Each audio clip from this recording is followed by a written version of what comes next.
guys. Trying to add a few things going on. Um, the screen that I'm messing with right now is supposed to be my website, and it's not. Let's see if I can figure out something else. Let's add it. For some reason, game capture is showing up as something else.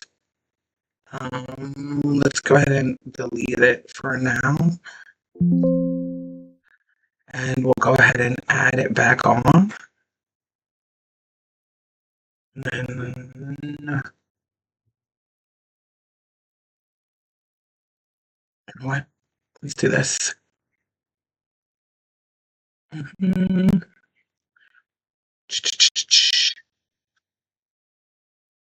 Go. Starting off with that, guys. Sorry, I apologize. This is supposed to be something else. Let's get to it.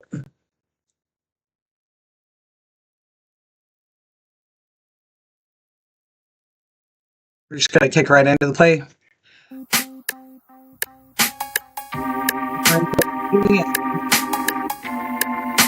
Alright, guys, that's not what I want to do. Kick it over there. Is it gonna kick it over there? Everyone has that one story they can't explain. A shadow where there shouldn't be one. Footsteps when you're home alone. A voice that no one else heard.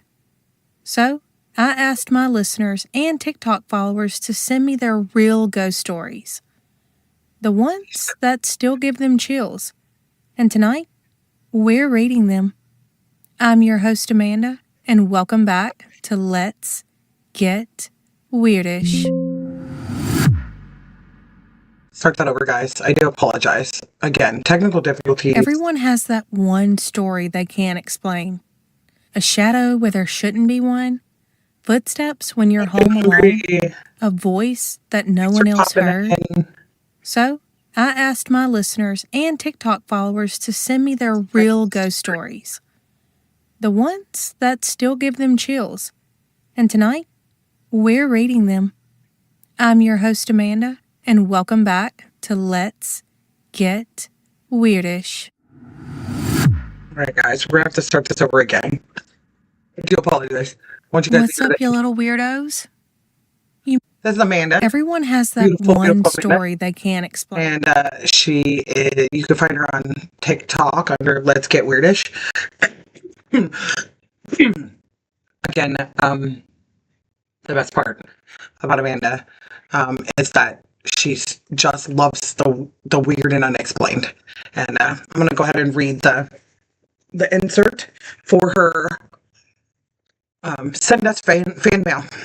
From creepy late-night encounters to things that followed people home, listeners and TikTok followers shared their personal paranormal experiences, and some of those are seriously unsettling. Have your own story? Email me, letsgetweirdishpod@gmail.com. I will go ahead and put that in the chat real quick if I can find it. Y'all bear with me. I'm not exactly sure what I'm doing. I want to act like I do, but no, excuse me. Again, I'm not totally sure what exactly I'm doing, and I'm just inspired by many to get on here and learn for myself, because I do learn best. I do learn best with hands-on experiences. So let's get this back over to where I want it to be. And we will, that's there. I don't know what it looks like for you guys, because I, for some reason, cannot find me. And then I'm going to sign in over here, because apparently I have to be signed in 2 different places. There's the chat.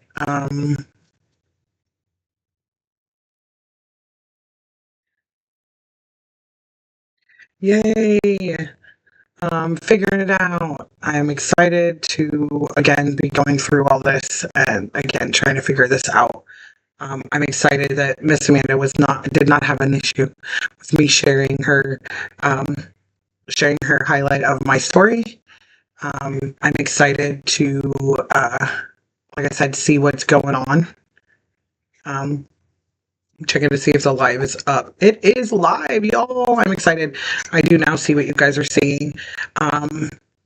We're going to go ahead and try to add a little bit more context to the page. And I will be doing that while we listen. So I'm going to mute myself, if I can figure that out. I'm going to mute myself and go ahead and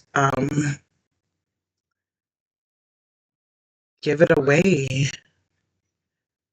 Let's see if I can figure out how to mute myself. Oh, looks like I might just hide myself from everybody. So hopefully that'll end the audio and then it'll allow us to listen. So again, I will put that email in the chat here.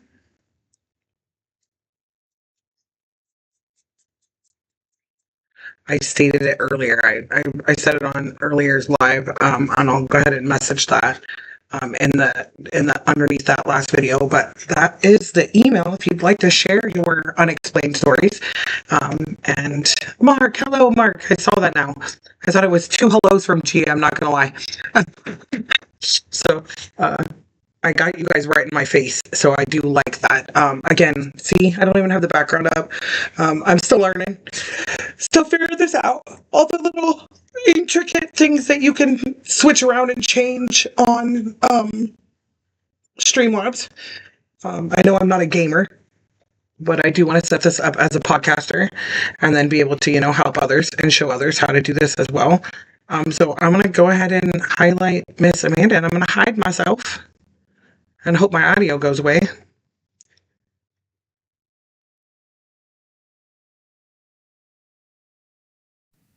Everyone has that one story they can't explain. A shadow where there shouldn't be one. Footsteps when you're home alone. A voice that no one else heard. So, I asked my listeners and TikTok followers to send me their real ghost stories. The ones that still give them chills. And tonight, we're reading them. I'm your host, Amanda, and welcome back to Let's Get Weirdish.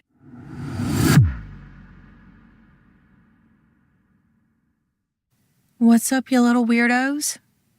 You may have noticed we did not have a new episode last week. And that is because we were house hunting all weekend and we found one.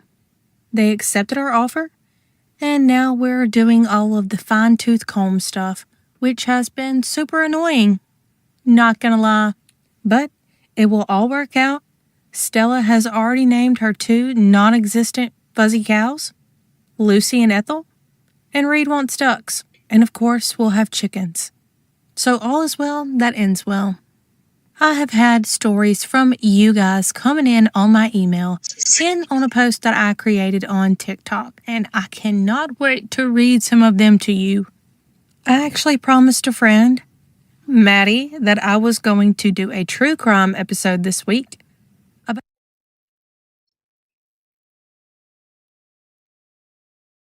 Quick interjection. I have yet to listen to this. I've read the transcripts, so I do know.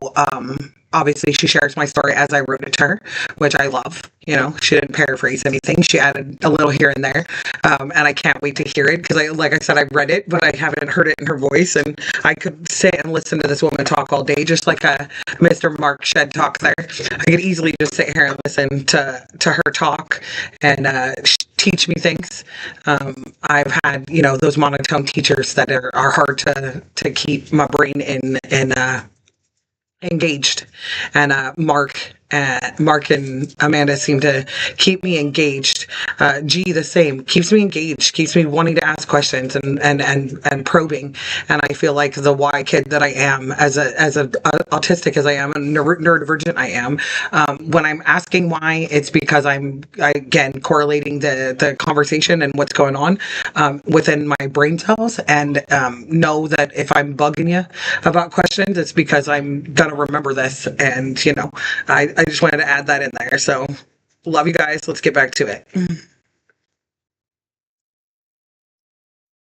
About Nancy. But here we are, not doing that. because I didn't do any research. And we know everything that the news has told us, but we're talking about the deep research. So, my plans this week are to research that, and hopefully that will be next week's episode. Who knows, though? Life is weird and life is crazy, and especially right now, in this season of life that we're in, we have practice Monday through Friday for baseball and softball. We have 2 tournaments coming up, and we're buying a home. So, I make 0 promises. Don't want to let anybody down. And if you hear all that extra noise, the wind is whipping.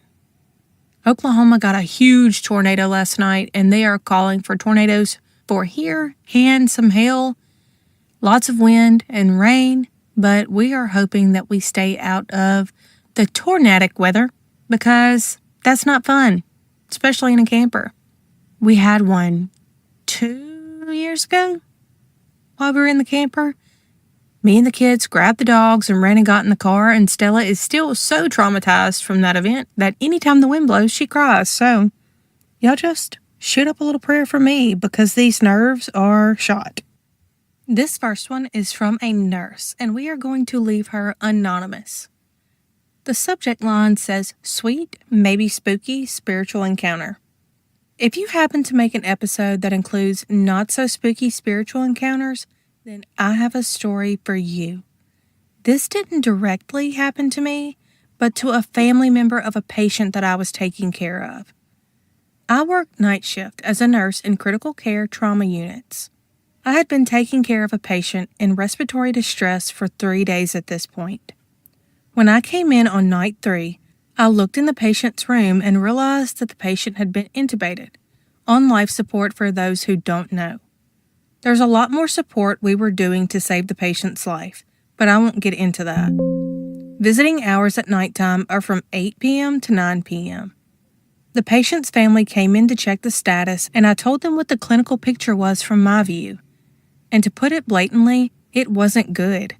I told the husband that should her condition start to decline, obviously I would call him so he could get back in time. They left, and I went about my life-saving business. Around midnight-ish, her condition took a turn for the worse, and I made the decision to call the family in. Once they got there and I was explaining everything that had been going on, the husband pointed at me. I was racking my brain trying to figure out if I said something wrong for him to point at me like that. He proceeded to say, when I was about 30 minutes out after leaving the hospital, I looked over at the passenger seat because the passenger airbag light came on and the seatbelt noise started going off as if someone was sitting beside me. I just knew my phone was about to ring and it would be you calling to tell me to turn around because she had gotten worse. But my phone never rang, so I continued home. At that point, I knew it was my wife riding with me and that she was gone. In my few years of working bedside, no family has ever made a statement like that to me, so I was internally shook. But to be professional, I didn't show any kind of shookedness and tried to be there for them in whatever capacity they needed me in during that time. It was just shocking to hear when I wasn't expecting it. If I have any other stories, I'll report back. Please do. I love this story. I think it's so sweet because his wife was clearly going and telling him goodbye and letting him know that she was there. I love that. And if you hear any meows in the background, you already know Oliver is running amok. The subject line for this next story says, title thoughts, anonymous because you wouldn't believe me anyway. And here we are, guys. Hello, weirdo. I love your face. I don't know if you guys don't realize it, but of course this is me. Keep calling her a weirdo. And of course, title. Yeah, I didn't know what to call it. You know, I didn't know what to name the email. But we'll talk about again after this. We'll talk about why this is significant for the podcast, for the Punchline and Panic book, and where it lies with my neurodivergent understanding. Here we go. And of course, you can share my name or leave it anonymous for a spoiler when I finally get on the podcast and talk weird together. And I can't wait. So here I go, spaced for suspense. Good luck, my friend. You're doing an amazing job drawing me into your perspective.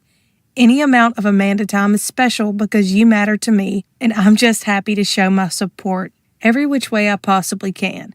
Thank you. That means so much. You really don't even understand how much that actually means to me. Okay, here's where my story starts. Let me preface this with a trigger warning. No, this is not the Twilight Zone. By the age of 3, my imaginary friends were the faces of my ancestors. Aunties and uncles who had passed before my parents hit puberty type ghost. For example, my auntie who always smelled like vanilla extract, or the great uncle who liked to play the ukulele, never knowing them while their photos hung around the house, adored inlays and other tokens of aloha and memorandum. That said, many of my experiences have dictated my future choices about listening to the universe around me and the advice of my ancestors before me. Breaking generational curses don't just go back one generation, you know. One such experience at the age of 16, as many teenagers in my small hometown, I was out in the dry creek bed drinking with people I shouldn't have been. Yo, baby, I got many a story like that. But my 25th shot of vodka, I swear I could hear my great-grandmother over my shoulder hollering, "What would your tutu say right now?" Tutu means grandma in Pidgin English. Am I saying that correctly? You are. Thank you, Maybe I'm Amanda. not. We're trying though, okay? You got it. I've never heard this woman's voice in my life.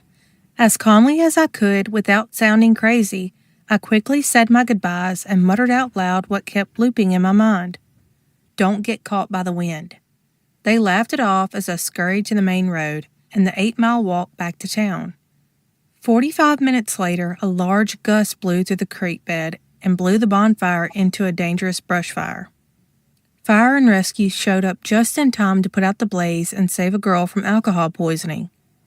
I'd like to thank my ADHD and conspiracy mindset to question everything, but add that becomes happenstance.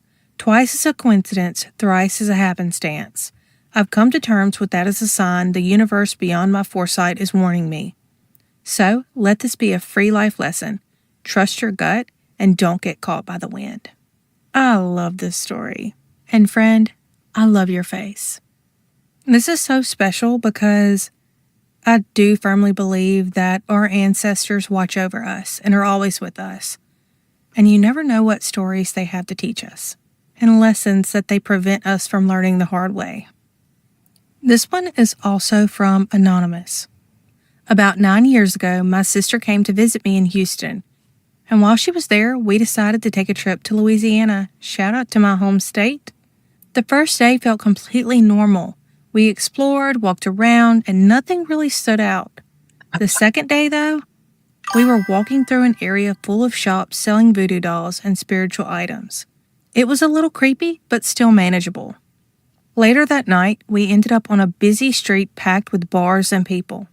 There was a preacher standing there holding a giant cross, loudly preaching that Jesus was coming back. The first time I looked at him, everything felt normal.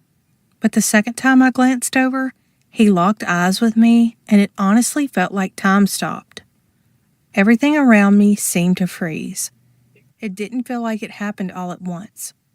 More like the world faded out while we just stared at each other. The moment only lasted seconds, but it felt much longer, and it gave me chills. Even now, years later, I still think about it because it was one of the strangest experiences I've ever had. This was on Bourbon Street. Dude. See, I can't wait to Bourbon go there. Street and the French I Quarter, get told all the time New not to. Orleans.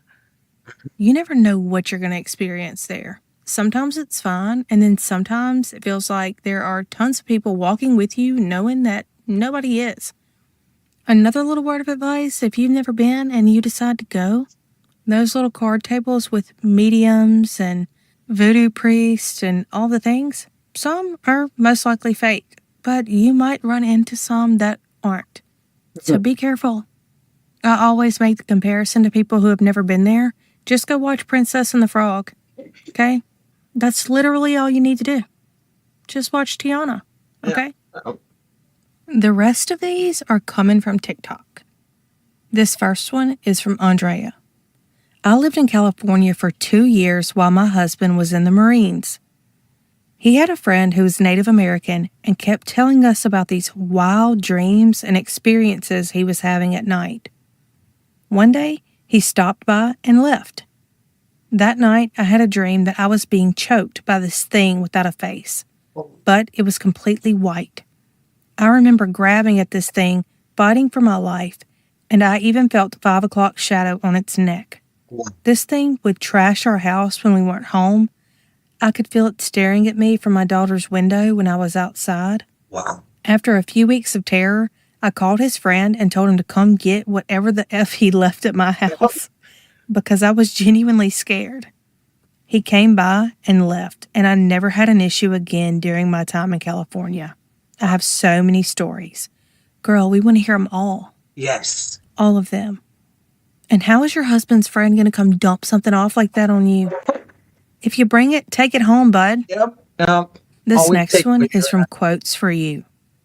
First, I'll say that this would be terrifying to most people. I don't know why it wasn't for me at the time. I was about 7 or 8 and had been in my parents' room watching a movie or something with them and my sister. I got up to get some water and I walked down the hall and across the den. When I was almost to the kitchen, a spirit ghost grabbed my upper right arm. Not a hard grab, Get chills, y'all. like an I'm here grab, if that makes any sense. It does. I looked around and no one was there. I've had many experiences since that one, and everywhere I live has spirits. I wonder if you're a medium. Right. And maybe Right. not everywhere you live has spirits. Maybe they're attracted to you. Mm-hmm.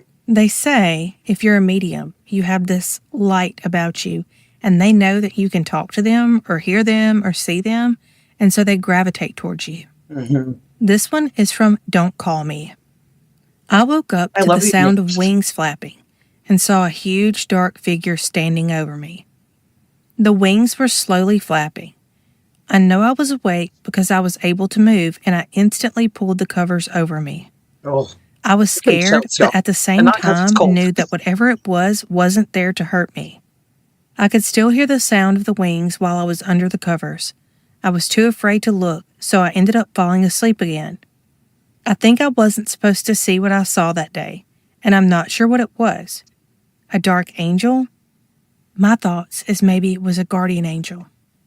Because if you felt safe-ish, I mean, obviously you were probably a little perturbed, but if you didn't feel like you were in danger, I wonder if you saw your guardian angel. Right. Also, no judgment here, okay, to anyone, because I read a lot of stories where people say they put the covers over their head. And maybe if it was me, I would do the same. I don't know. I've never seen something like that, all right? Okay? But I don't know if I would hide under my covers or not. I don't know. Would I hide? Would I scream? I would probably jump up and scream at it. I don't know. But I think I would be scareder to get under my covers and not see what was happening.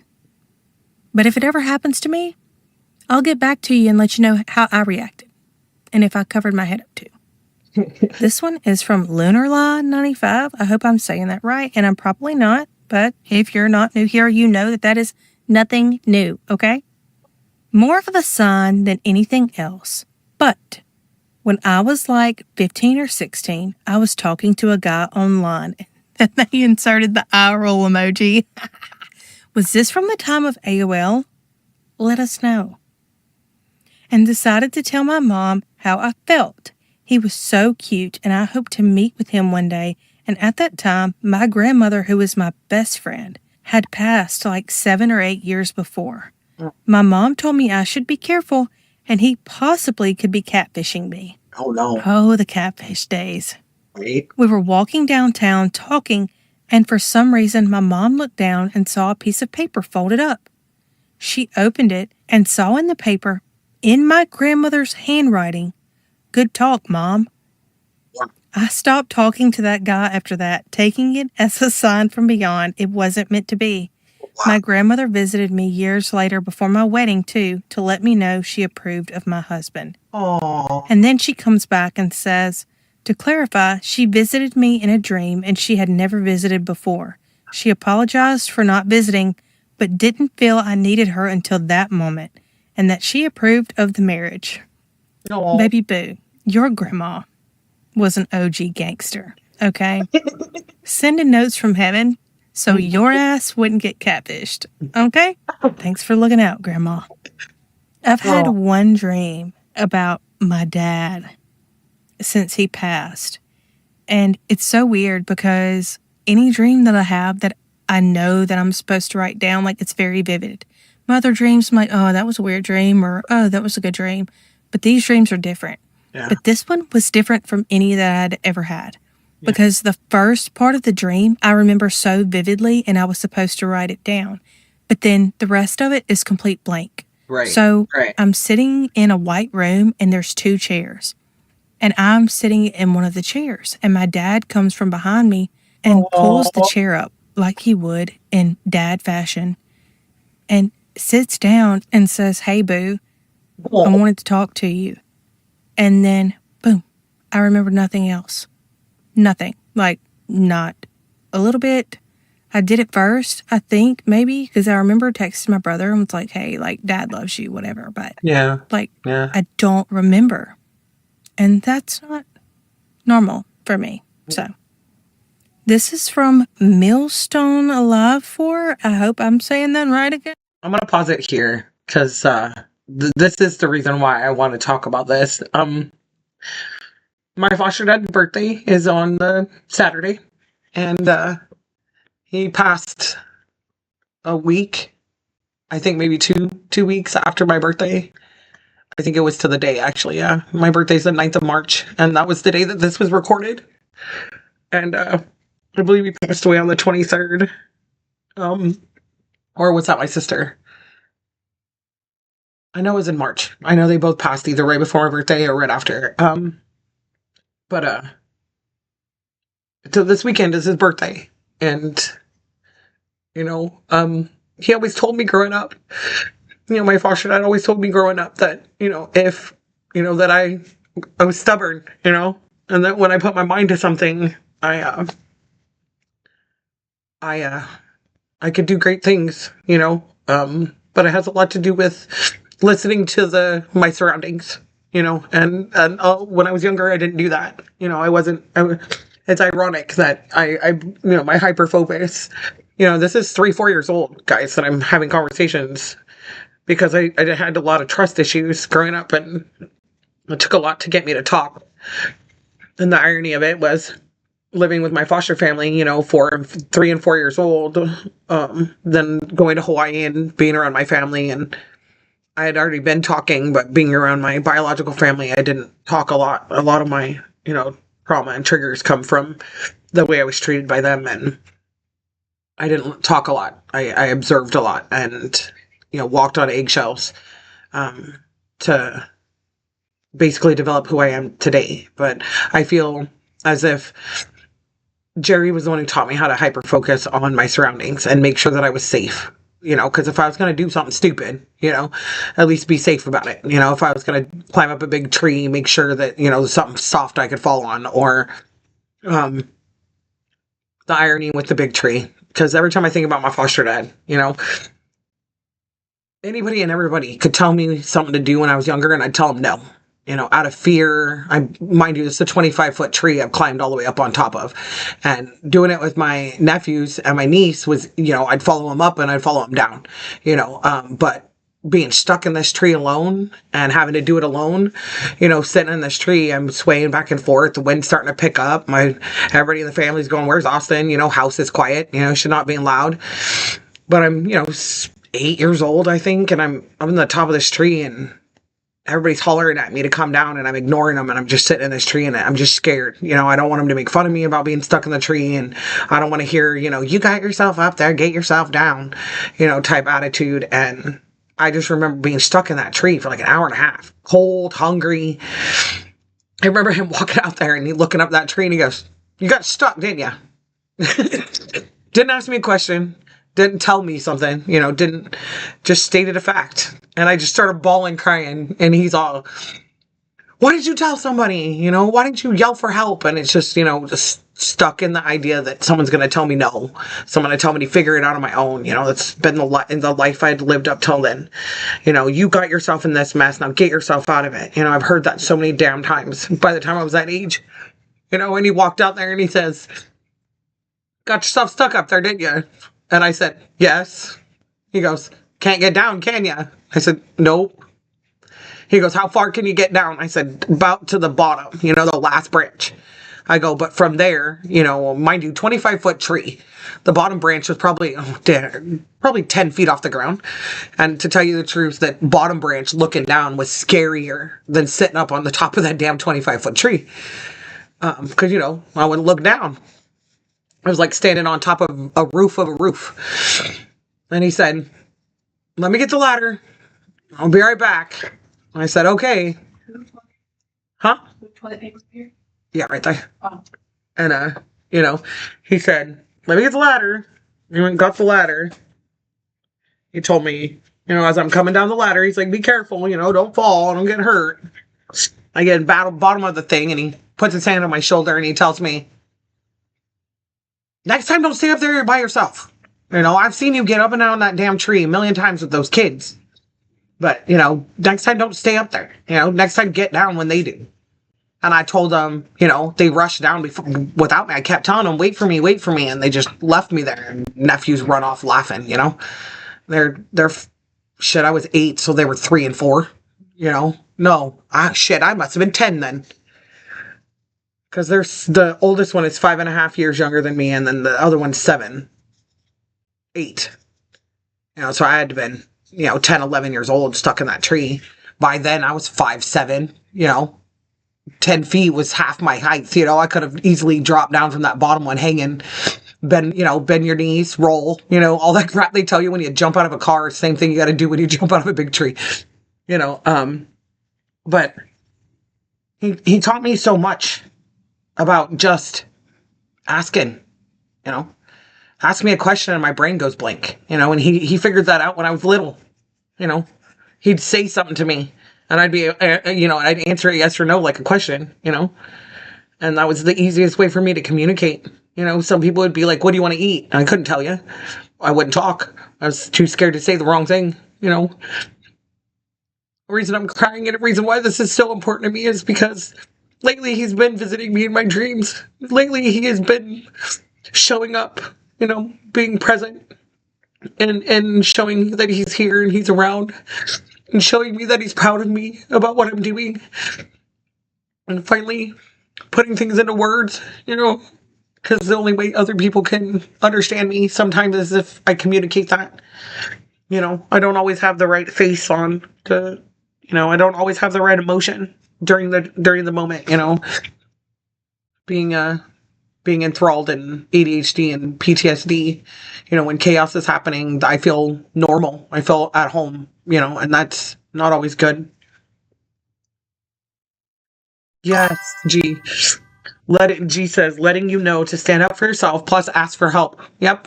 I used to let my nieces and nephews yank on me, punch me, bite me, and just sit there, take it, because if I told on them, I'd get yelled at. They're kids, they're little, a whole lot of reasons why, and again, I was 12. I knew why, I knew the absence of a parent. I knew about all of the abuse and the torment and things like that were going on. I was old enough to hear, the adults around me having conversations. I remember, and I would gladfully sit up for 6 hours wrapping, thousands and thousands of dollars of presents for them every year, watching their mother make up for, the absence of a parent, and learning that at a young age, I did the same to others. I learned at that time giving gifts to people. Yes, G says, unfortunately, trauma and conditioning, but let's put it in the past. And that is exactly why I wrote the book.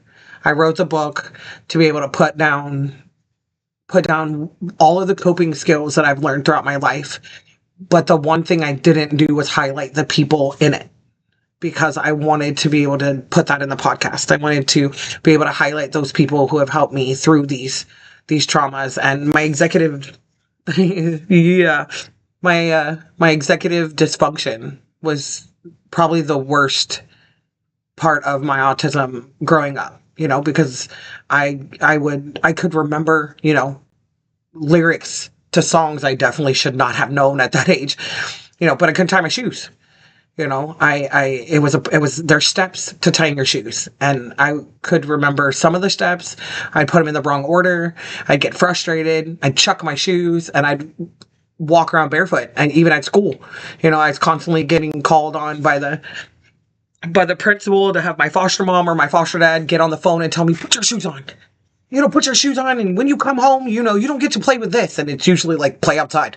It's like, you're gonna have to stay in the house, and you don't get to watch, Grease for the 19th time today. Things like that. All of these signs that show that I was super autistic, and my foster parents who managed to be able to break in to my mind and to foster the good things. We tend to put our parents on pedestals when we're younger, and then we get to a certain age where, we realize that they're just human, and, most of us get angry about that, because of our own expectations and our own personal bias. We tend to expect things out of people, and watching my foster parents raise their kids, and raise me and my siblings, and then be a huge part in raising their grandkids, and currently raising, they were raising two of their grandkids, the two youngest grandkids at the time, and now they got great grandkids. And, I know that my foster dad's not stuck in that damn chair anymore, and not stuck, sitting behind a truck, driving truck, and having to be away from the family all the time, and missing out on games and award ceremonies and things like that. I could always tell myself, even though he wasn't present, that he was here. And, I did get to go visit him before he passed. He's one of the people that knows deeply that there's just no way I could go visit you in a hospital. There's no way that I could sit by your side and see you take your last breath, willfully, because I've witnessed too many people in my life lose their lives right in front of me, and it's traumatic. And I am 100% into immersion therapy, but when it comes to death, there's always those unanswered questions, and I'm that why kid, so I'm always the one who's stuck sitting waiting. Wait, I want to ask you questions before you go. I want to hear you say it, And I learned that there are things that got put to bed with my foster dad because I didn't go see him and say goodbye. And same thing with my sister, But I'm glad, because I know that the one emotion that I suppress the most is my anger. And because I don't like to be angry. I don't like to, in a sense, put my own personal bias on others. And, I'm allowed to have my opinion, and I'm allowed to be the happy-go-lucky person that I am, and hope that everybody has a great day. But last night was a testament to it. I sang my official last song that I always sing when at karaoke, and organ was always at last. And I didn't have music because I was listening to Mark Shedtalk's stream and chatting in over there, so I didn't want to click off of the video and pick an audio song to sing to, so I just chose to do it a cappella. And the girl after me sang the Dancing in the Sky, the Angels in the Sky song, and that was one of the, when that song first came out, the girl was singing it on Facebook, I think, or MySpace or some shit. It was a long time ago.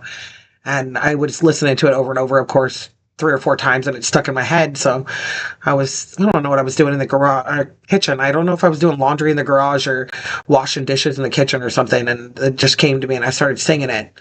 And my foster dad walked in and said, "That's a beautiful song, And he goes, I like that. He goes, I like that. Is that yours? And I told him no. And then I showed him the girl that sang it and everything and why. And he said, it was roughly around when his mom had passed. And, and he said that, he felt the same way about his family. He's an Oklahoma boy, born and raised in Avenel. But, he lived in, that's where all his family was, And after so many years of being a truck driver and being able to go back down there as an adult and visit family and see his cousins and see his mom and stuff like that. That was a big, huge part of his life.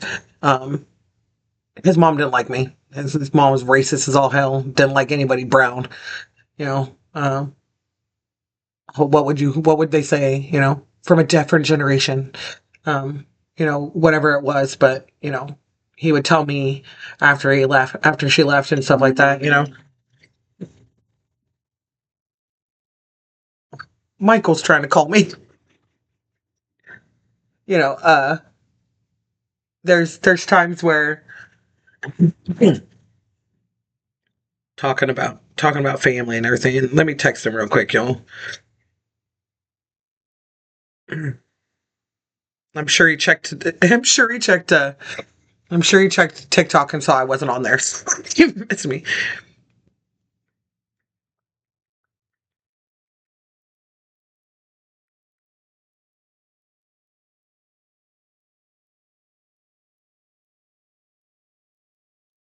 Oh man, I had an opportunity to use it. Let's see if the intermission works, guys. Let's see what that pops up. See, nope, it's not going to do what I want it to. See, I want it to block me out and show this. Let's go ahead and kick that off. Again, guys, go check her out. I'm so excited about it. This is the intermission, y'all.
Like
And there it is, guys.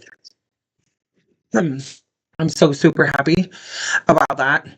I'm super loving the whole setup. Um, my favorite part about it, like I said, if you listen to those lyrics, is it really does encapsulate everything that from my past to my present and then to my future. And that's what I mean in that comment when in the chat when I said manifesting my future. I know G and Mark have been longtime supporters, and Stalzy even in the chat, longtime supporters of me pursuing what it is that I love, and giving me such amazing feedback. I don't know what I would do without you guys between 2 and 5, 4 days a week. Uh, and then, Cody just inspiring me to enjoy the things that I'm doing and share the things that I'm doing, because I will find my community, I will find my niche of people that again, that challenge me to keep doing it, because sometimes doing it once or twice, oh, I did it. Okay, now I can go do something else. I love that you guys prove to me that it's okay to mix it up. It's okay to get better. It's okay to share more than just one topic, because I get tired of my own hyper focus. I get tired of my own info dumping.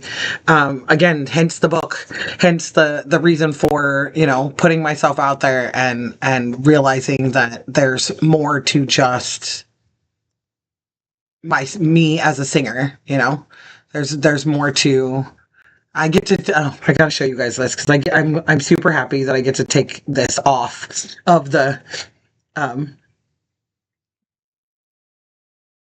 oh my goodness. I'm trying to make sure I get the right one, because I want to screen chapter and not necessarily get all of what's going on. Look at that! Yay! I can totally just share my whole screen the whole time. Yes, you guys see, this is me.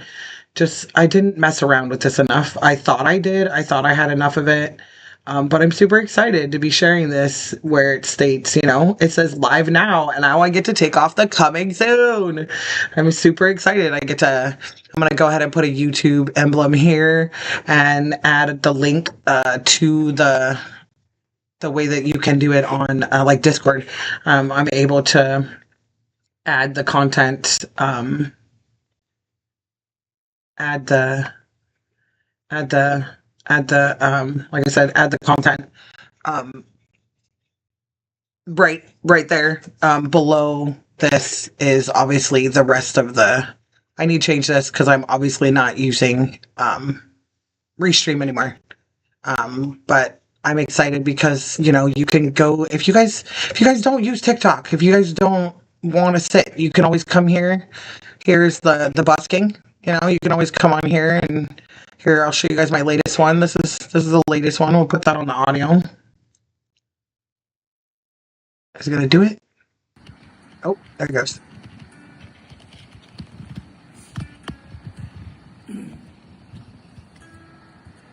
Everybody knows my name, but something that I still feel strange. Looking in the mirror, trying to steady yourself, seeing somebody else. And everything is not the same now. It feels like all our lives have changed.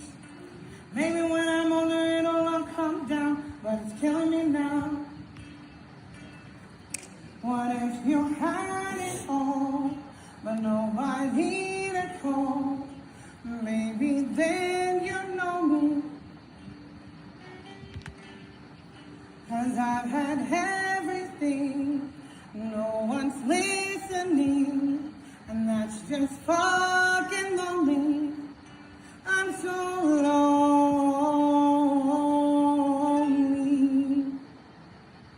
lonely.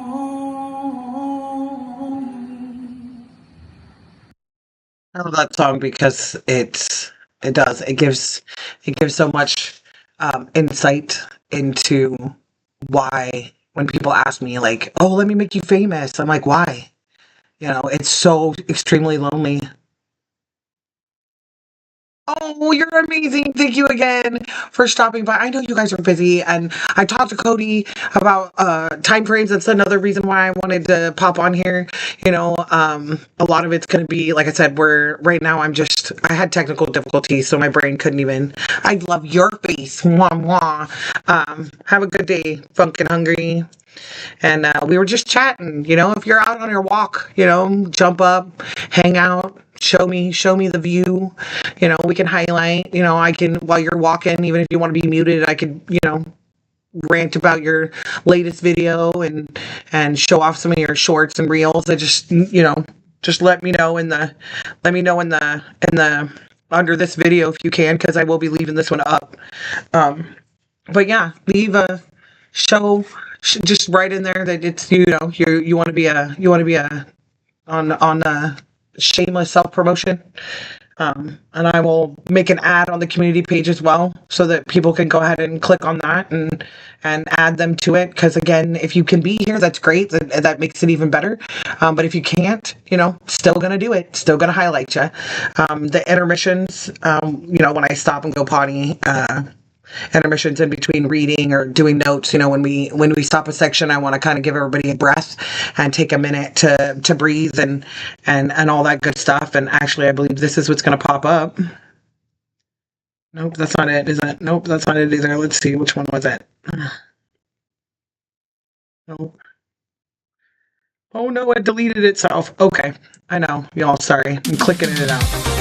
Oh, see, and again, this is just a photo, guys. For some reason, it refuses to play it as a video, because this is the audio. I'm gonna have to repost this one, because that's gonna be what starts the video.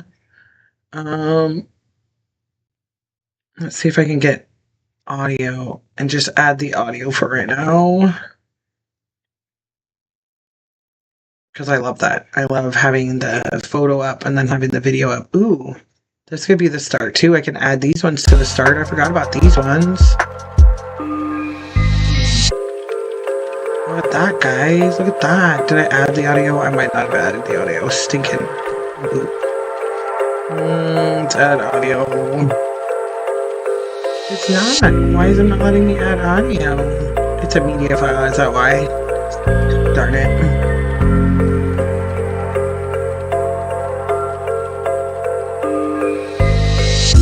Sure why.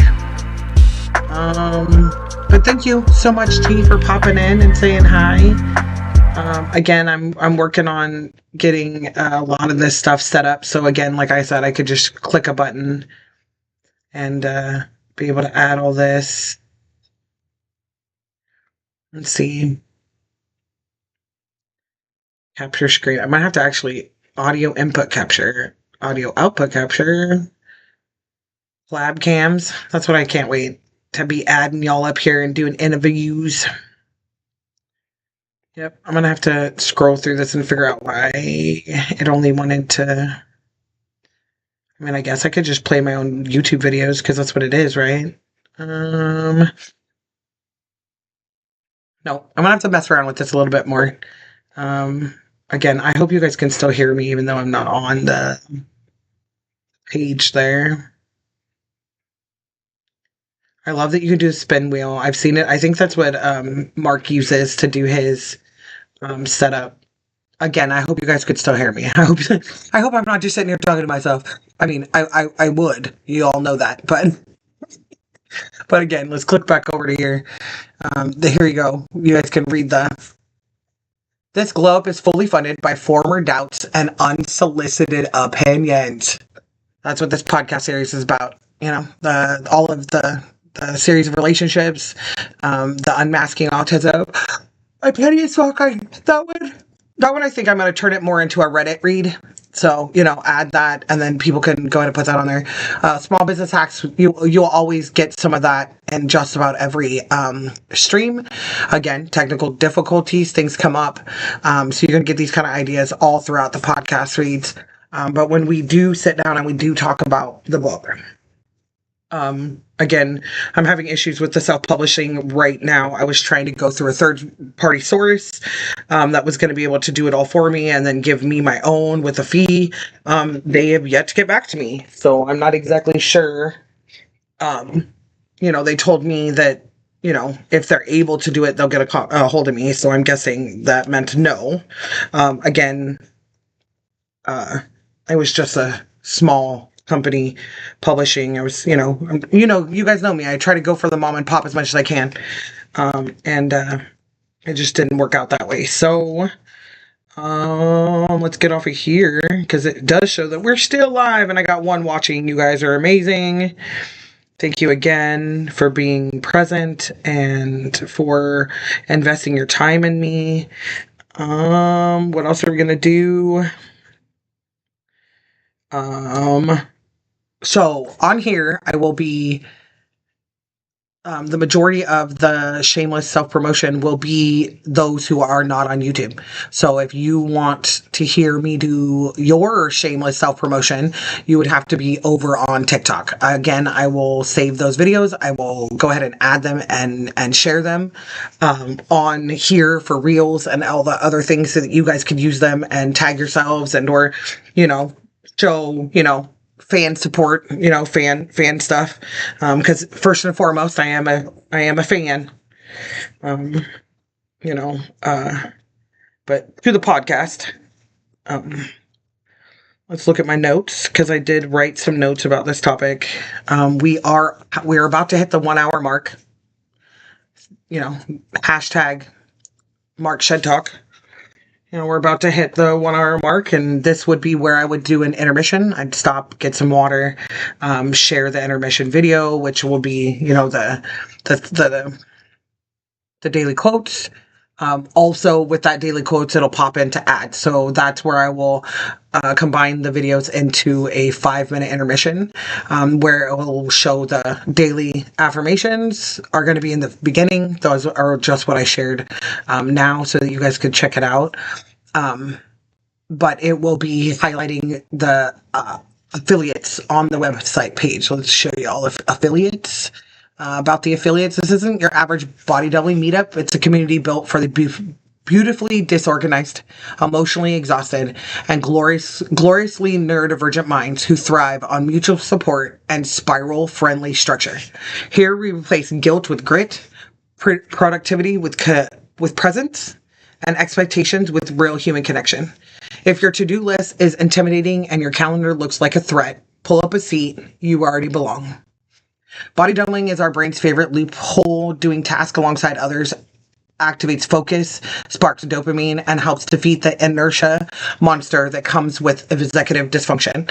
It's not about fixing anyone. It's about coexisting in the mess, lifting each other up out of it, and celebrating the weird ways we get things done.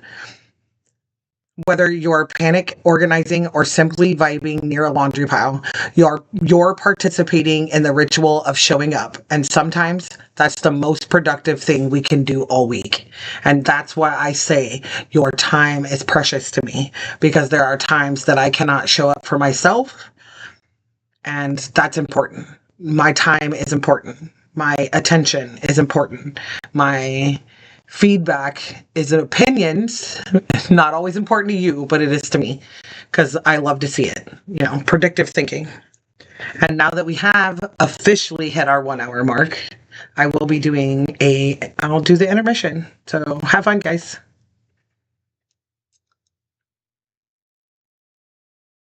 Sorry. I don't know if you guys can hear me. I got to click down to the bottom because this is where the video's at. And here we go.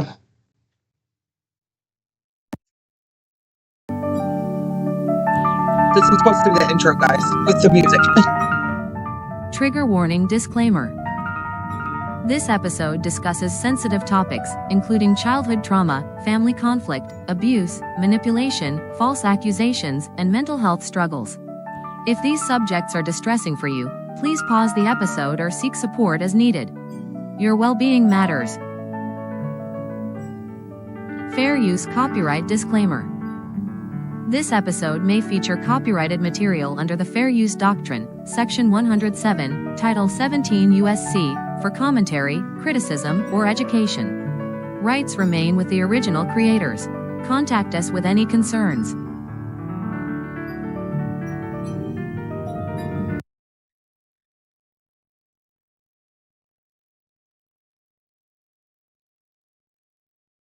And then it's back to me. And this window will be different. This window will be the book. Right now, it's just that. I'm gonna go ahead and add it now. Now it will more than likely just be the booked photo, because we're going book by book. So I want to be able to share that with you guys, what the book looks like. I put a lot of effort into this stuff. Here's the book 1, episode 1, and we'll go ahead and add that. And then again, it has its own intro. So I have a feeling that Restream's going to hate me after Streamlab's going to hate me after this. But I want to show you guys what it is that I'm looking at. So we'll go ahead and do that now. Let's see if I can individually do it. Nope, it's not gonna let me. Okay, so what we're gonna do is gonna click preview, and this is considered episode 0 was done on TikTok. So again, this is me starting over with everything. But I will be. This will be next week's. This week, I really wanted to do my friend's.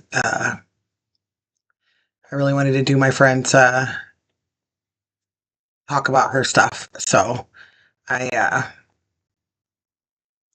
is it not letting me open it? Why aren't you opening? Sorry, guys. I will be more prepared next time, I promise.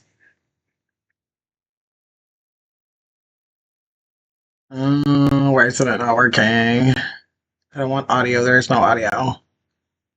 No. Settings for Windows. Nope, that's what we're doing. This, yes. Why is it not letting me open? Okay, let's see. Open. There we go. Now it will let me do it. See, there it goes. Is that it? No.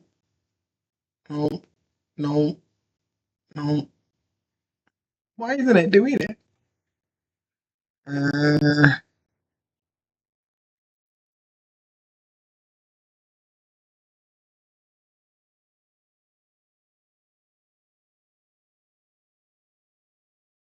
gonna have to set these up as presentations, I'm guessing, is what it's gonna make me do. Episode, there we go. Done. Is it not gonna show it? It's not showing it. It's a beautiful. Why isn't it showing it? Okay, let's do this again. Let's try this again, guys. I'm gonna have these set up. I'm gonna do a fake little run through and see how that works. Nope, that's not the media file I want to add. Let's add a different one. Okay, add source, media file, no. Add existing source, no. Add a new source instead. Yes, that's what I'm going to do. Book. It's very important, y'all, and I'm learning this in real time, to read what it is that I'm and not just look at it. Okay, let's book one. Come on, book 1. All media files, all files. Let's click on that sucker. Open. Are we gonna work? Why doesn't it not want to work? Fine, we will. I don't know what that's about. Why is it not wanting? Oh, loop maybe? No. Handle. Oh, okay, I see. Apparently it's reading as a, so that's the book, y'all. That's what the book, well, obviously the book title is standing, but that's the book. That's what we're talking about. Again, episode 0. We will do a summary of episode 0. And these are the questions I want to ask when, reading this. You read the title, it's masking is just cosplay without consent. Surviving social expectations, mindfulness, and the exhaustion of pretending to be normal. And this episode, in this chapter, the questions I ask are: what's your youngest memory? Was it a positive experience? List all 5 senses that you remember during that experience. And again, at what age did you experience this event? Again, was it still a positive or negative experience? And then again, list all 5 senses that, anything that might have triggered you.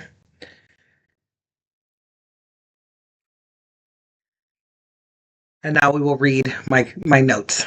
At 11, I can remember opening the front door, and in a blink of an eye, I was 12 and a half. I swore I'd been damned to purgatory for my closest suicide attempt. I could no longer be a pawn in the game of a toxic household. Parents who should have been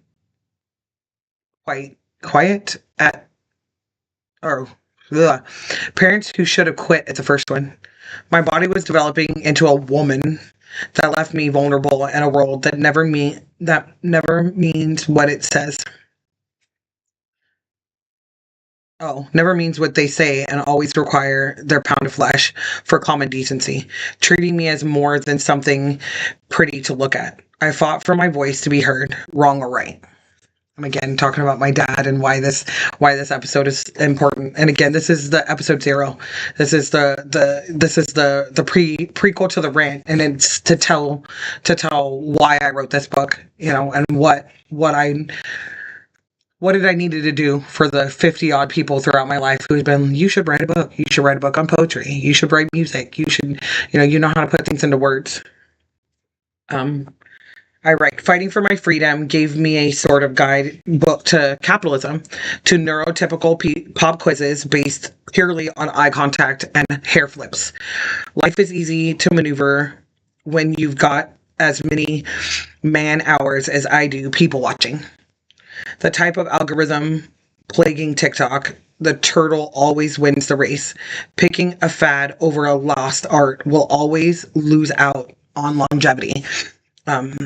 I feel like we as a society are quick to remove, again, personalized parts of what we do in branding and logos, simply because personal bias will, cancer culture, personal bias can keep somebody, just one person, but can keep their whole family, keep their whole generations before and after, away from consuming your content and consuming your whatever you might sell, or whatever it is that you might do. Those societal norms are going to keep you buried and thrown into a pile of somewhat close to what it is that is your niche. I know a lot of people hear the word TikTok and they go, ew, gross. I don't want to deal with that. I don't want to be around there. I don't like that app, and it breaks my heart because I felt the same way. And I've met you guys got to meet Amanda today, I met her there. If I would have never gone on TikTok, if I would never have been searching, mental health or speaking on mental health myself and having that algorithm send in, hi, Stolzy. I'm glad to see you again. If I would have never jumped on there, I would have never met him, and the irony in that, if I would have never jumped on YouTube, I would have never met you guys. The beautiful Stolzy, who hardly ever, it's like a Stolzy sighting is a rarity. And, because Stolzy doesn't get on lives, Stolzy will do his videos every once in a while. And I love watching, especially your tiramisu one, because, I know the reason for it. But, it's not tiramisu. What is it? What is it? Is it? No, it's not tiramisu. What is it? You'll tell me. I know you'll tell me. My brain will stop and not be able to let me finish whatever it is that you were eating that was grossing people out. But I laugh because I love it. I love shtick comedy. I love people who can sit with a straight face and just stare at people and do weird things and keep that straight face, because I know I can't. And that's why it's funny. I watch people's micro expressions, and I love to see, a full body response in just this space. It's amazing because I'm not good at it. So it's great to see other people who are just amazing at it. But oh my God, it's gonna kill me, Stolzy. The stinking treat from The Lion, Witch, and the Wardrobe. I'm sure everyone knows what I'm talking about when I say that, but I can't remember what it's called. And you were eating a whole candy bar of it, and I loved it. I loved it. But again, I used to watch black and white movies all the time, and because that's shtick comedy, I love that kind of stuff. I love being able to put my own personal bias on what I'm watching and just laugh at it, even though you probably shouldn't laugh at people falling down. I think it's funny. And, because if I fall down and I look around, you better be laughing at me, because I would be. But again, back to the podcast, back to the notes. But most of all, what is sin? What a teenager might find a boundary to live an honest life. Instead, it was just a branch of power used to manipulate others for self-gain. Oh, wait, I skipped something. Sorry. By 13, I'd studied 11 or 16 different religions, sects for analytic research. What are the basic rules of membership? 1, be kind. 2, be honest. 3, give what you can. Don't take more than you need, and don't take what isn't yours. Don't steal, don't lie, be kind, It says don't lie, don't steal, don't cheat. Those are the morals of the deep core morals. That's the easiest way for me to wrap up what it is about me. Don't cheat yourself out of a good time, because you don't like someone who's there. Don't cheat yourself out of an experience because of fear. These are things I preach and obviously don't always practice. But again, those who can't teach. But most of all, what is sin? That's one of the levels of membership, is that you understand what is sin. What does it mean to sin? What does it mean to live a sinful life? And I truly believe that's what most religious sects are trying to do. They're trying to teach us to live a healthy, positive, life, in memoriam to whoever it might be, that is your deity of your religion. And here it goes. Selfish intentions based on notoriety, not repentance for a past sin, as a man of the cloth. That is one of the reasons why I have religious trauma. That's one of the reasons why, and not just my own personal, just listening to other people with their own religious, that's where my info dumping hyper focus really started, being born and raised in the church, literally sang into the world by the worship team of our church, because of how scared my mom was. She had plenty of time to get to where she needed to get to when she was pregnant with my older sister, but complications still happened. And so when my mom went into labor, hours before they were packing up on their way to the hospital, and she went to labor and was instantly in labor and didn't have enough time to get out of town. I was actually born on the day the doctors told her that I was going to be born. But they said, you come in the, early morning, get here around 10ish, and so they were packing up, hour and a half trip to the doctor. And, my mom had woke up, feeling a little different, okay, today's the day, I'm feeling a little different. And within hour or so of being awake was full on, contractions. And by 9:22 a.m. on a Wednesday, March 9th, 1983, I was born in a morgue because it was the only clean room in the whole hospital. The hospital I was born in did not have a maternity ward, did not have anything needed for maternity ward. And the big fear was that because of my mom's first delivery, that, something was going to be wrong with me. So they had incubator in there, they had heart monitors, they had oxygen ready to just put everything on me to bring me back to life. and I came out screaming. And then I heard everybody singing, and I got real quiet. And everybody just, screaming, coming out, of the womb, like most babies do, just came out screaming. And then I was just super quiet because I heard the singing. And mind you, my mom's a classically trained pianist and a singer, and, singing my whole life as much as I know. And I was in church 2 days later. Front row. I remember being 10, 11 months old, standing on the pew, clapping with everybody else clapping and la, la, la, la, making noise out my mouth, and I can remember picking up a microphone at 3 years old and singing every word to every hymnal that I could remember. And my grandma, my godmother, she was there when I was brought into the world, and she used to call every morning, Saturday morning, to tell me she was awake so I could walk across the road and go I would go, not thrift shopping, what is it? Yard selling. I'd go yard selling with her. Like 4 or 5 years old. I would just find some of the coolest stuff, And I think that's where the love of old things, 1950s office furniture, appliances, staplers,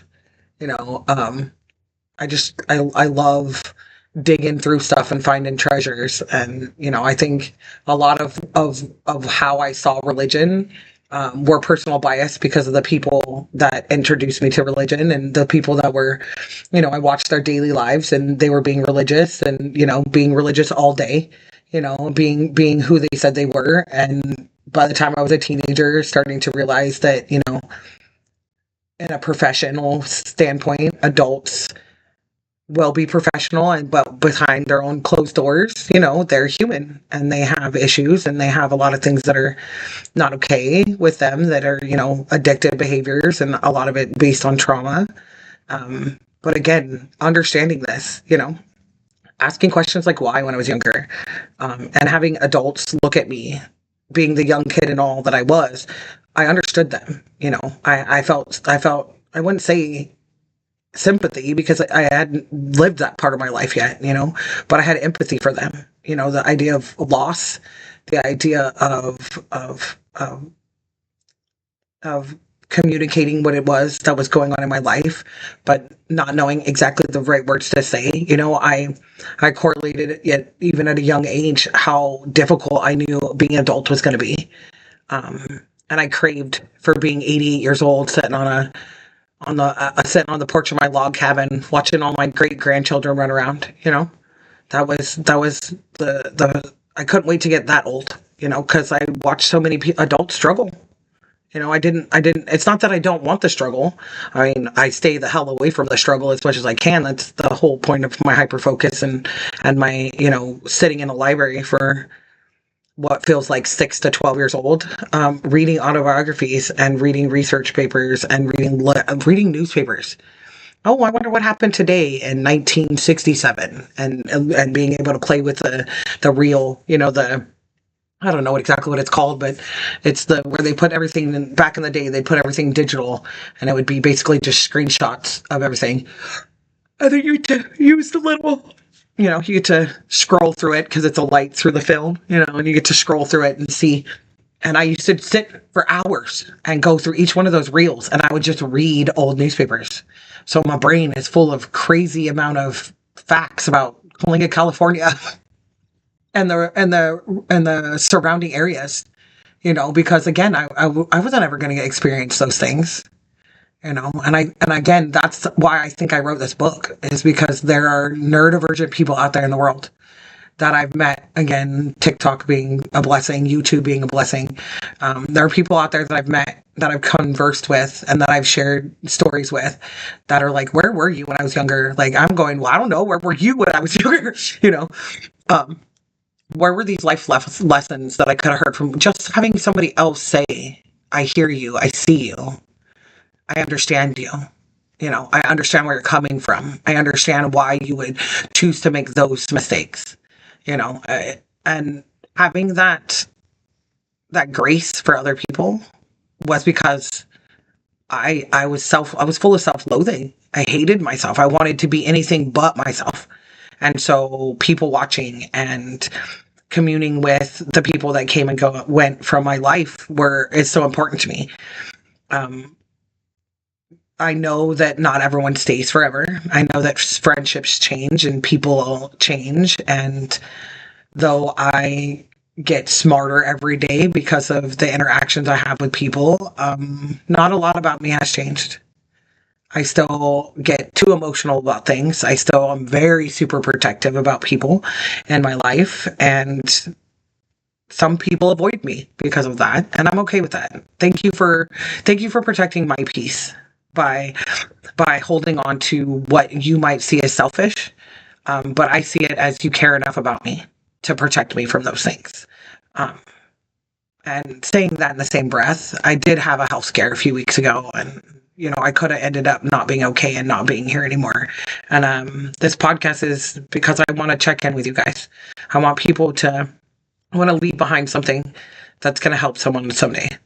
See past their grief and see past their trauma, past their anger, and to be able to live a quote unquote normal life that gives them, peace and spreads joy to other people. We are constantly being watched. That's the voyeurism of social media. That's the voyeurism of YouTube. We're sitting here to share our experiences, share our talents, share share what we made, and that's what I want to do. I want to help encourage others to come and hear it from my own mouth. What's up, babe? You're gonna wake us up for school tomorrow, right? Yep. Okay. Just double checking. Alrighty. Then I'm gonna go lay down. Okay. I just realized it's 9:15. I altered. Ignore that. I love you. Well, because I think it's the sun stays out so long, babe. So I feel like it's kind of that too, Okay. Love you. Love you too.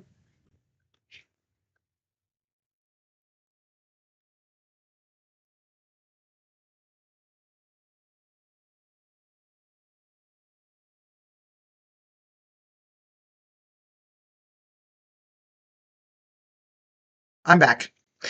Kiddo popped in again. Hopefully that's not in there. I'm trying to check and see how this works out. And again, I'm gonna rewatch this. Again, this live is only gonna be on the thing so that I can chop it up and watch back and listen to myself say things. Like I need to take a few things off of the website that are on there. I need to switch some things around that I thought I had already done. That's what happens when you have the same content on different pages of a website. You have to remember to go in and do that for all of them. I want to thank you guys for being here and supporting me.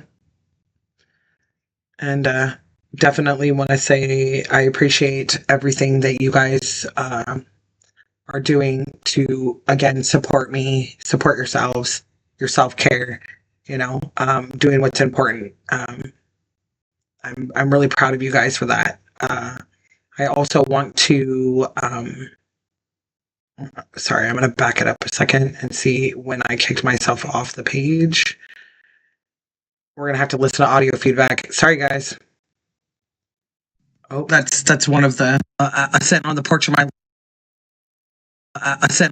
my log cabin, watching all my great grandchildren run around, that was the I couldn't the thing so that I can chop it up and watch back and listen to myself say things. Like saying that in the same breath, I did have a health scare a few weeks ago, and I could have ended up not being okay and not being here anymore.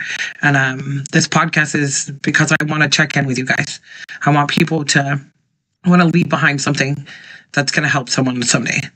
See past their grief and see past their trauma, past their anger. And to be able to live a quote unquote normal life that gives them, peace and spreads joy to other people. We are constantly. I'm making myself cough, y'all.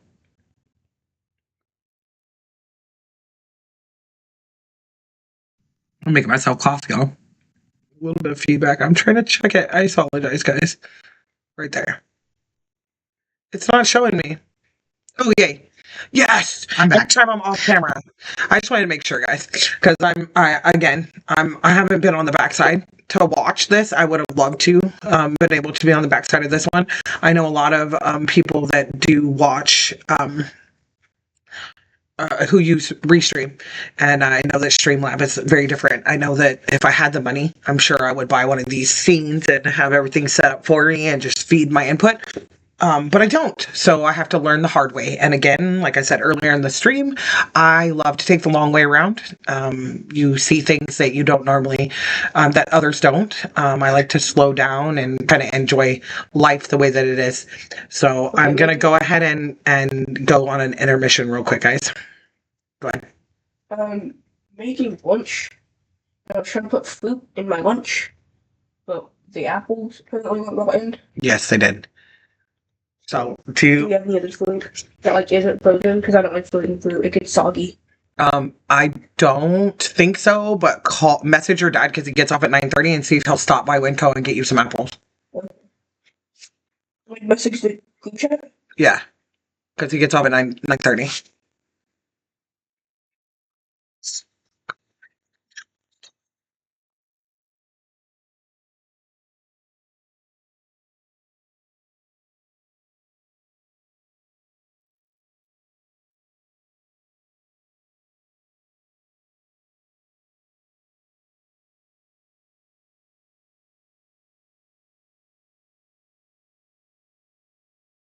Yeah, I just texted it. awesome.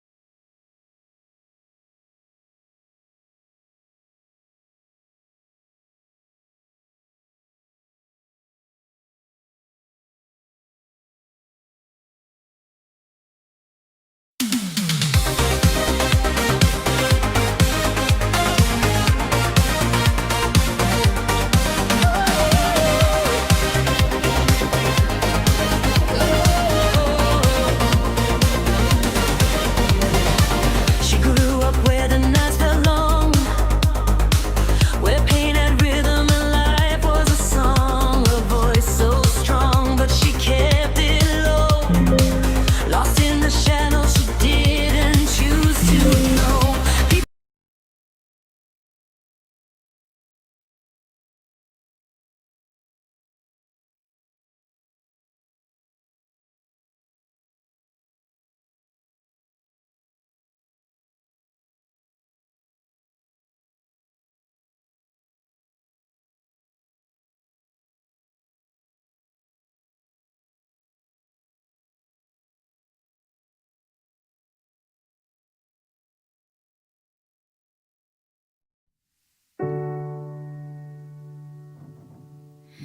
I was left to my own devices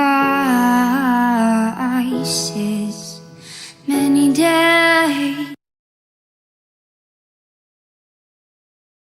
About that, kiddos are on their way to go to bed. I had some questions. Back to what we're talking about. We're talking about religion, talking about why I wrote my book. We're talking about the prequel. Again, the read is on my TikTok. Some of the highlights and the summaries will be in the descriptions. And again, that'll be after because today I was not set up for this. Yesterday kind of threw me for a loop when my laptop failed. I was freaking out that, that's where everything's at. It's a lot harder to use the iPad and laptop mode and read notes at the same time. So,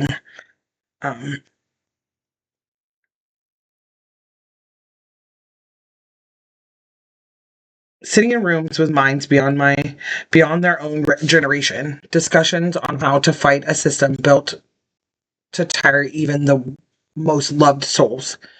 The comedians, the artists, the singers, and entertainers. The correlation between war on the ground as a system that uses others' misfortune to entertain the masses. Talking about the videos I watch, you know, like the crash videos and like the stuff like that. Like it's not something that I see, but it's something that in my brain with being like certified and having like that if I ever saw something like that, I call it immersion therapy for a reason. I watch it because if I were to see it, I don't want to emotionally get unsettled because I want to be able to assist in that moment.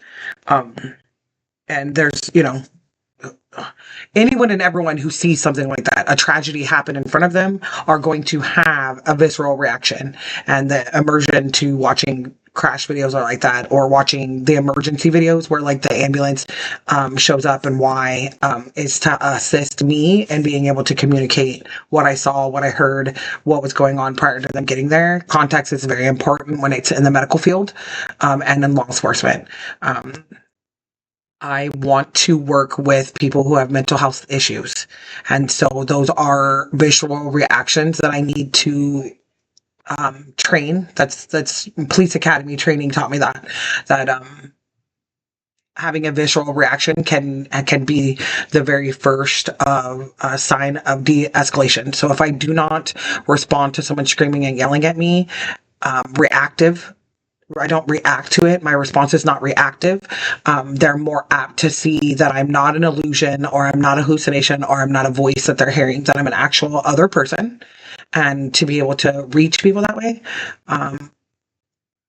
Someone I considered a good friend passed away tragically, but he had schizophrenia, and he would go around screaming and yelling, and it wasn't intentionally around others.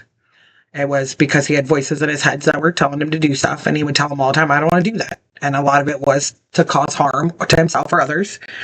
And while medicated, me and him had a lot of conversations, you know, and I asked him, you know, do you lose reality in the sense of the voices take over, you know, that personality takes over, or are you always in control? And he expressed that he's always in control, but that it's daunting, it's exhausting, that when you close your eyes and you are praying, you know, when you open them, they're not there. That when you open your eyes, they're there. And when taking medication, they're still there. And that, you know, the deep psychosis in that sense, how hard it is to live that way. Mind you, I have intrusive thoughts. I believe everyone has intrusive thoughts. With my neurodivergency, I feel like eidetic memory and all. I remember every intrusive thought because I remember every, you know, intrusive thing someone might have said to me that, you know, about their own insecurities, about something they saw in me that they didn't like. And it used to be something I loved about myself, but that voice comes up every time I think about it. And that's remembering. That has everything to do with executive dysfunction, and it has everything to do with post-traumatic stress disorder. You don't have to be in a car to be scared because of the last car accident you had. You could be walking down the street and see a car and be scared because of a car accident you were in. It's remembered. It's the smell of burning rubber. It's the smell of... Hold on one moment. So, what was my one bottle, the pink one? That giant one right there? No, my pink one with like my stickers on it and all that. You look up there on the top, and I asked Dad, because I'm not the one who does dishes.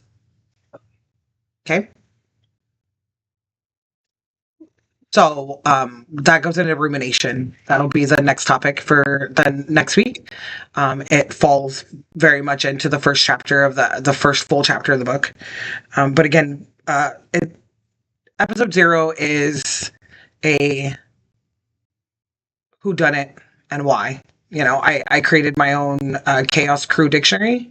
It just expresses the terms that I've used throughout the series. 2 of the books within the series are my own, I guess you consider, book reviews of 2 books that really put things into perspective for me. Took my data analytical research brain and was, you know, it's a simple read. A lot of people like the subtle way of not giving a fuck. A lot of people like how he just sits. If you've ever listened to the audiobook of Manson reading his own book, oh my god, you should. It's amazing.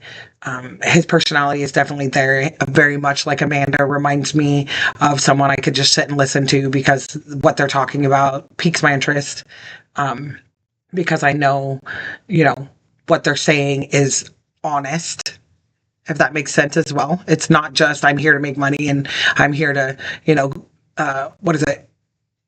Extort you for your abilities or for your money, aka capitalism, but it's I'm here, I'm present, I'm doing my thing, and if you enjoy it, stick around. That I believe is 100% why I love the people that I love and I support the people that I do, especially on social media. It's because they are taking up space that I myself never thought I deserved, or I was told over and over and over I didn't deserve, and or held over my head as oh well, if you don't do that, I'm going to take this away, and that's always been a big red flag for me, because when I hear things like that come out of people's faces, I go from being I'm your friend to okay, let me show you how smart I am. And I don't like that. I don't like the feeling of putting someone in their place, because I don't wear their shoes. So it's hard for me to put them in their place. Until something like that happens, until it's like I'm going to try to until they show their hand on the control in which they believe that they have over me, and my own mind, and I truly believe that the best way to get past ignorance in other people is to just be honest and live your life, to continue doing what it is that is healthy for you. Listen to those outside support systems that are telling you, hey, you're going too far. I like to call them soft boundaries. It's like a hedge. Imagine a hedge, and you're in your yard, and your neighbor's in their yard, and you're talking to your neighbor, and then your neighbor says something, oh, I'm having issues with this, just checking in. And there I go, climbing over that hedge to go help them with their problems, to dissociate and ignore my own. And I'm so blessed to have the people in my life that I do now that face plant me back onto my side of the hedge and say, no, no, no, no, no. Take care of yourself. No, no, no, no, no. You need to be over there and doing what you need to do for yourself. And they also need to remember the same mind frame, that you have to remember that I'm so far away that I can't hug you. But I know if I gave you some cash to buy a cup of coffee and enjoy that cup of coffee by yourself, enjoy that, drive into town to go get that coffee, that is me like giving you the big giant hug that I know you need, or you want, or I want to give you, show my appreciation for you being present in my life, showing up, even if it's 5 minutes out of your time, because that's all you have in the moment. Thank you for giving it to me. You didn't have to. You could have turned off every device. You could have laid on the furniture and became part of the couch. You didn't have to stay. You didn't have to chat in. You didn't have to message me later and say, hey, I saw your live. Sorry I didn't get to stay the whole time. I love those messages, guys. I hate that you guys say you're sorry. That's why I tell you, don't you dare, because you gave me your 5 minutes. Thank you so much. And I think TikTok culture has made that worse. YouTube culture has made that worse, because they push these levels and these requirements that you need, because it's so much easier. Oh, I'm so excited. I'm going to do it now that you're in here. I'm going to kick back over to the start. Let's see if it works. We're going to add what it is that I'm looking for. I tried to get it to work earlier and it didn't. So let's see if I can get it to work. No, it's not going to work. I'm trying to play the whole video. I saved it as a video, and for some reason, it's only... you can't hear me. I forgot. I wanted to show the video. So for me to do that, I'll be right back.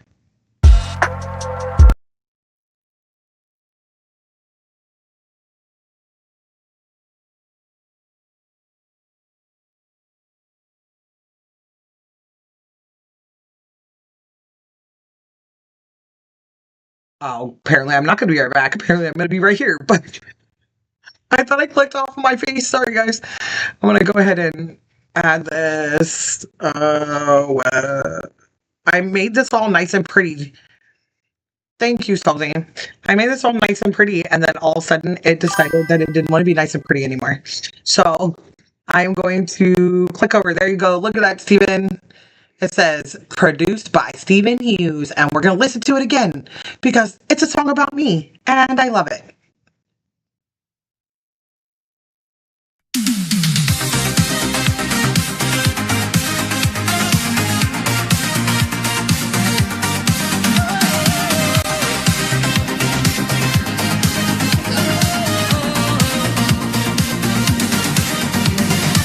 She grew up where the nights felt long, where pain had rhythm and life was a song. Her voice so strong, but she kept it low. Lost in the shadows, she didn't choose to know. People spoke, tried to shape her name, told her who to be, played their game. But deep inside, something burned, a fire waiting for its turn. In the back of a lounge hall, dim lit stage, she found her truth, she found her rage. Every note was a piece of a soul, breaking free, finally in control. Oh, this is us in here cry, a velvet voice that won't deny. Through the hurt, through the cold, she sings the truth with a heart of gold. This is our stage, eyes on flame, like a bomb, but she won't break. Built from grit, born to shine. Now the world hears her every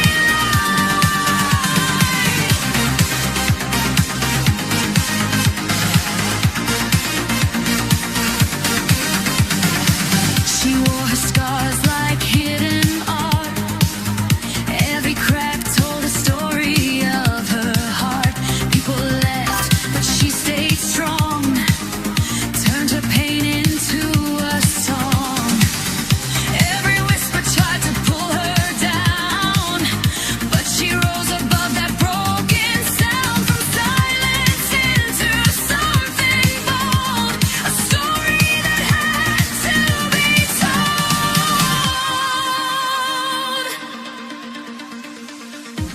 That old lounge stage, her sacred ground, where lost souls gather and truth is found. She sang like nothing could hold her back, like she was taking her whole life back.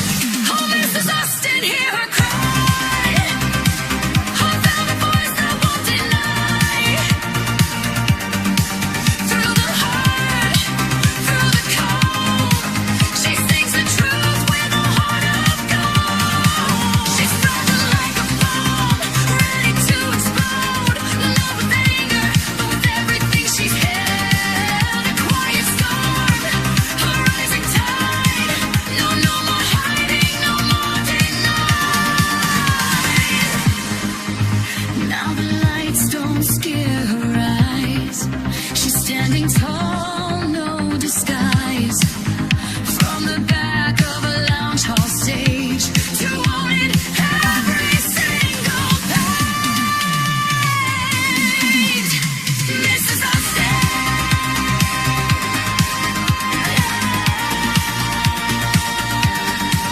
She found her voice, and she won't fade.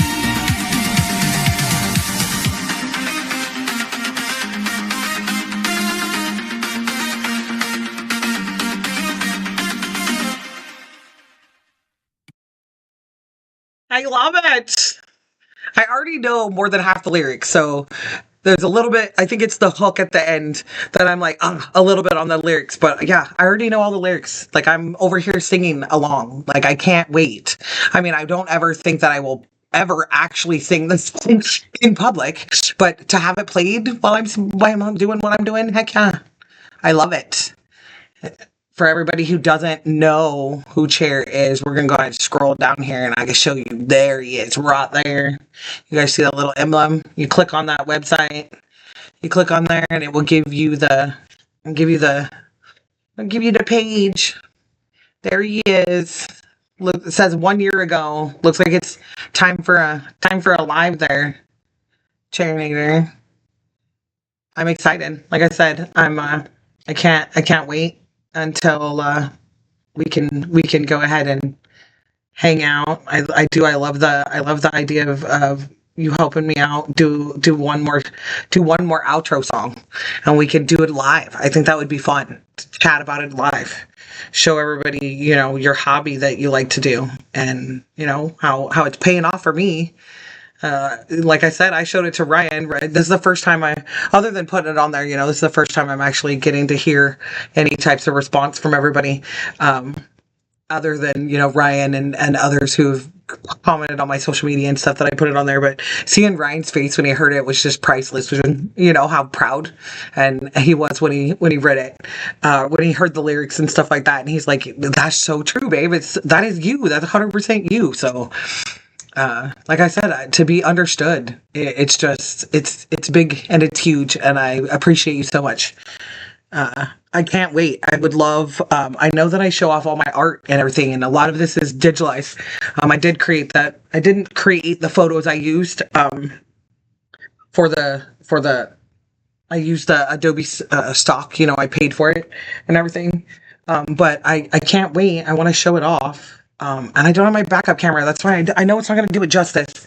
But, Mr. Funkin' Hungry, I want to show everybody how truly big this picture is, because if you saw it on my community page, the little spiel, you guys saw how it looked on there. But I would love to show you guys fully how gigantic this thing is. So are you ready? It is so big that if I wanted to put it on here, if I wanted to put it up here, I'd have to put it right behind my head because that'd be the only spot I could put it. But that is my Funkin' Hungry, my own personal gigantic Funkin' Hungry photo. And I love it. I have the purple shirt to match the Funkin' Hungry purple, with the Funkin' Hungry on the back. So people can see it behind me. I don't make eye contact with people, so I don't know if they're going to read it here, but I know if they see it from behind me. And I love that, I love all the detail. I think that's the reason why I got it as giant as I wanted to, because y'all, there's so much stinking detail in this photo that when you look at that little emblem, unless you blow it up yourself, you don't get to see all of this amazing detail that G put into this photo. And I want him to make me one. I actually found, I think I sent it in the group chat. I made the AI cartoon of my face, and I would love for him to make me something similar like this, and draw it in his own hand, or digitally do what G does and take that and turn it into like the beachy theme that I always like, or even possibly here, we'll show I can't show it. Hold on. I'm going to switch over 2 seconds. I'll show you the photo. It's the swirl that's in the hair. I would love something like that with my face, like in it somewhere, that add the beachy theme to something similar to that in the sky, and then have me somewhere, my face somewhere in it, and then have that be the logo, because except for the fact that my AI doesn't have glasses on. I think that's the only reason it doesn't necessarily look like me, but when I'm in public, I don't have my hat on. When I'm in public, here, let's see. I think I have a filter on my picture. Let's see if that'll let me change the stinking filter thing that's on it. I'm starting to get cold, y'all. I got the song stuck in my head, I really do.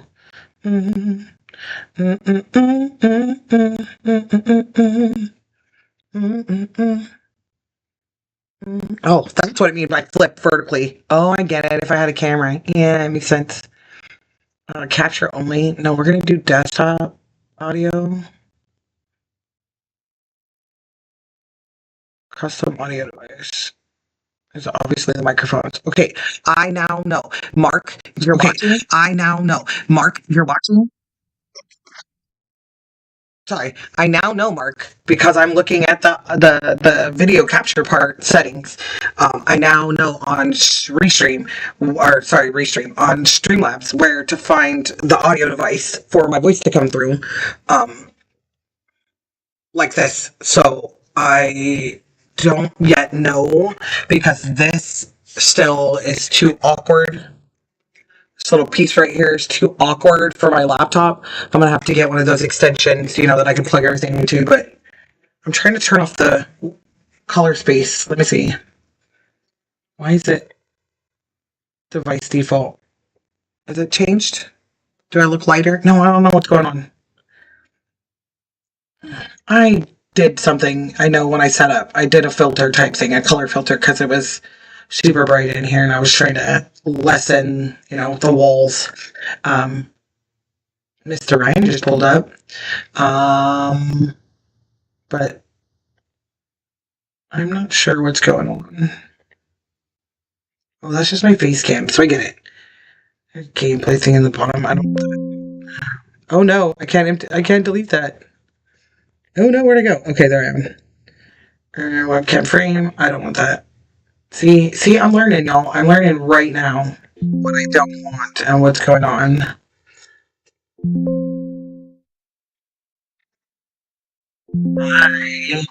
Give me 1 second and I will put us on intermission. I gotta figure out how to add music. If y'all know how to add music on Restream to the intermission part with this, because I want to have that photo going.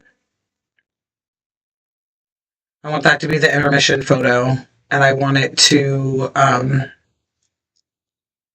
trying to edit this, guys. I don't know what's going on. Is it down here? Edit video capture. Okay. Why can't I make myself... I don't know what's going on. I don't know why I'm so small. I'm guessing I messed this up somehow. Let's look at it. I don't know what's going on, guys. Oh, okay. Duh. I'm gonna change this. I just figured out how to add a photo to where I'm at. And that will be... I will add that to... That will 100% be the... podcast cover. No, I want to put this one. I think this is the funniest stinking picture I have in the world. And there we go. I'm going to put that right here. We're going to add that up here on the corner. I know what you guys are doing now. You guys are moving stuff around. Now I get it. This is the video in which I'm in with just my face. And when I click over right now, it's going to be different. So I want it to be like... piece, but I want this to be on top. How do I make this be on top? I guess it's not gonna let me. I just like this where it says, we rant in her. We rant in her, y'all. We're straight ranters. We like to rant. We like to talk about things. We like to express ourselves. We like to talk about everything you could possibly think of to talk about, and I love it. My perfectionism is killing me right now, so I'm gonna fix this a bit. Oh. I know we didn't go much into the book, y'all, and I promise next live we will. I've been, like I said, I've been practicing on TikTok, going in, to detail, talking fully about the chapter, reading the actual chapter, and doing all that stuff. The reason I do it over there is, again, all the new editing stuff that goes along with everything. I don't know what I'm doing, and I'm obviously right here, I'm nervous. So, this is what we're doing. What is going on? What did I do? Oh, what did I do? Okay, that's what I did. I put me off. Okay, so let's back over here. Let's.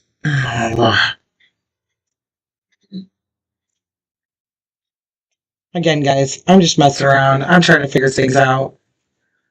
We're going to go ahead and turn this off so you guys can't see this. Book 1, website, turned off.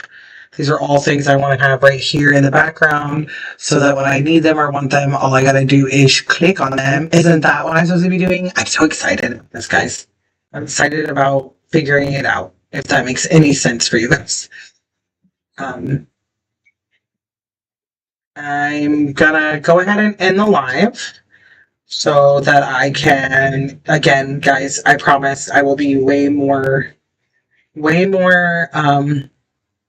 set up. I will have everything, I will do the test runs, I will do the setups and everything, and make sure that I have everything set up like I want it to be so that we don't have any more of these mishaps.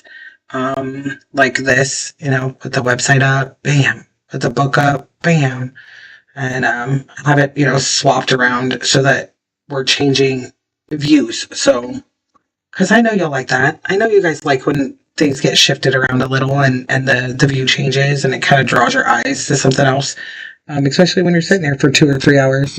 So I love you guys. I'm so happy that you guys got to hang out with me, and I can't wait for the next one. Again, I will be working on linking the TikTok and the YouTube together and being able to stream them both so that I can be over there and be here, and we can, just for the first few, get everybody back and forth, because some on TikTok they have YouTubes but they don't use them, and then there's some people on YouTube that don't have TikTok at all. And I would love for you guys to know where to find each other, because who knows, you might have a hobby that they also have, and you guys can connect on that hobby. So I'm gonna go ahead and go. We are almost to 2 hours, and then I'm gonna play my own outro song. Thank you, Chair.